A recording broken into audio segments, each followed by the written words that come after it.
قل يا عبادي الذين أسرفوا على أنفسهم لا تقنطوا من رحمة الله إن الله يغفر الذنوب جميعا জোরে বলেন আল্লাহু আকবার। আল্লাহ তাআলা বলেন কুল ইয়া ইবাদিয়াল্লাযিনা আসরাফু আলা আনফুসিহিম, ও দুনিয়ার মানুষ তোমরা শুনে রাখো, তোমরা দুনিয়ার জমিনে চলতে ফিরতে গিয়ে সামনে পিছনে ডানে বামে বহু গুনাহ তোমরা করে ফেলে দিবা। অনেক গুনাহ তোমাদের হয়ে যাবে, তোমরা চাইবে না তারপরও গুনাহ হবে, চাইবে না পরনারী দেখতে তারপরও নারী সামনে চলে আসবে, চাইবে না নামাজ কাজা করতে তারপরও হয়তো নামাজ শয়তানের ধোকায় কাজা হয়ে যাবে। কথা কোন ঠিক কিনা?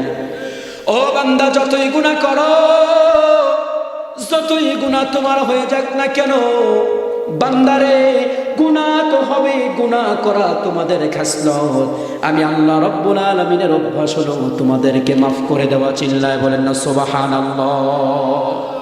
তাহলে আমরা যারা বসছি, কম বেশি গুনাহ কিন্তু সকলেরই আছে, সবাই কিন্তু কম বেশি গুনাহ আমরা করেই ফেলেছি। আমরা যদি হতাশ হয়ে যাই, আল্লাহ হয়তো আমাদের মাফ করবে না, আল্লাহ হয়তো আমাদেরকে ফেলে দেবে, আল্লাহ হয়তো জাহান্নামে আমাদেরকে দিয়ে দেবে। ও বাবা, না না, তুমি যদি তওবার মতো তওবা করতে পারো, এই কোরআনের মাহফিলে যদি সঠিকভাবে তওবা করতে পারো, আমার তো বিশ্বাস আল্লাহ রাব্বুল আলামিন জিন্দেগীর গুনাহ খাতাগুলো মাফ করে বেগুনাহ মাসুম বানায়া বের করে নেবে।